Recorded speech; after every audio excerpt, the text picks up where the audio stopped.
सुद्धा उत्तर दिशेला असलं पाहिजे. हे त्याचा नियम आहे. नियम समजून घ्यायचे. नियम न समजून घेता भक्ती मार्गामध्ये आपल्याला अग्रेसर होता येणार नाही. म्हणून देवाची पूजा बघा एक एक एक एक एक एक विधीनं आपण सांगतोय. म्हणून देवाच्या पूजेचं पाणी स्वच्छ म्हणण्यापेक्षा पवित्र पाहिजे. स्वच्छता आणि पवित्रता याच्यामध्ये जमीन आसमानचा फरक आहे. तुम्ही म्हणता महाराज असं कसं आहे? असंच आहे. ज्या गोष्टी स्वच्छ आहेत त्या पवित्र आहेत असं म्हणता येणार नाही,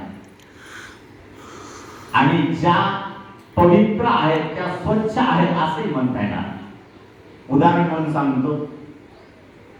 आपल्या घरामध्ये आपण घर नांदेडला राहतो. आपण सुंदर सुंदर बांधलेले टॉयलेट असे सुंदर बांधलेले आहेत, इतके सुंदर बांधलेले आहेत. तिथं दुर्गंधी येऊ नये म्हणून काही वस्तू ठेवलेल्या आहेत.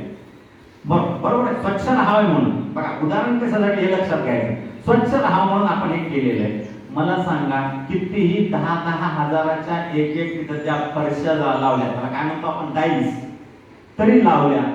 किती स्वच्छ ठेवण्याचा प्रयत्न केला तरी ते स्वच्छ राहील काय? तिथं जप करता येईल का? हातात तुळशीची माळ घेऊन?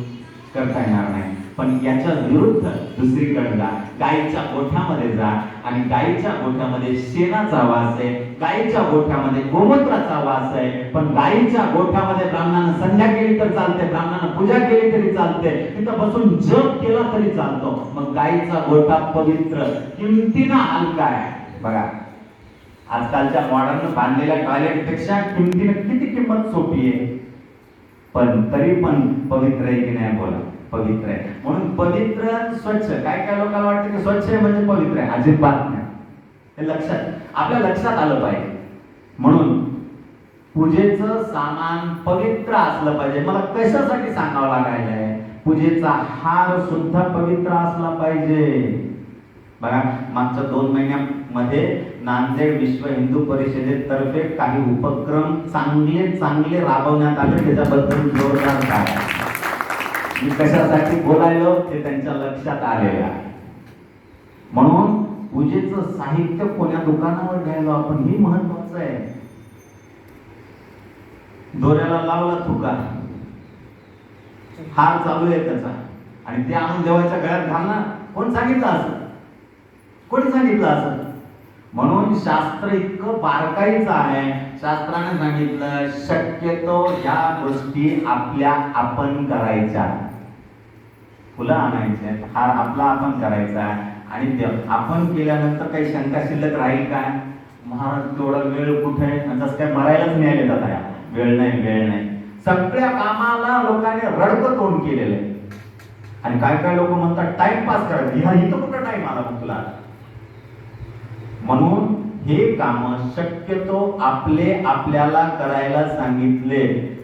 शक्य नसेल तर मग आपला कोण आहे हे बघायचं आपल्याला.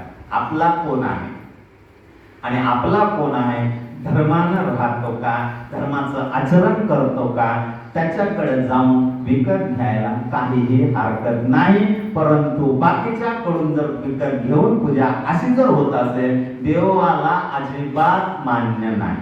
छोट्या छोट्या गोष्टी आहेत त्या सगळ्या. म्हणून पूजेचं साहित्य पवित्र असलं पाहिजे. पूजेचं जे काय लागणार आहे सांगितलं, आता सगळं सांगितलं. पंचामृत सांगितलं. पंचामृत म्हणजे काय? गाईचं दूध, गाईचं दही, गाईचं तूप, अजून काय? मध, आणि एक राहिलं, हे गाईचं चालतंय. ते गावरानी गाईचं चालतंय. म्हशीचं अजिबात कुठंच प्रयोग करू नये. शास्त्राने सांगितलेलं आहे.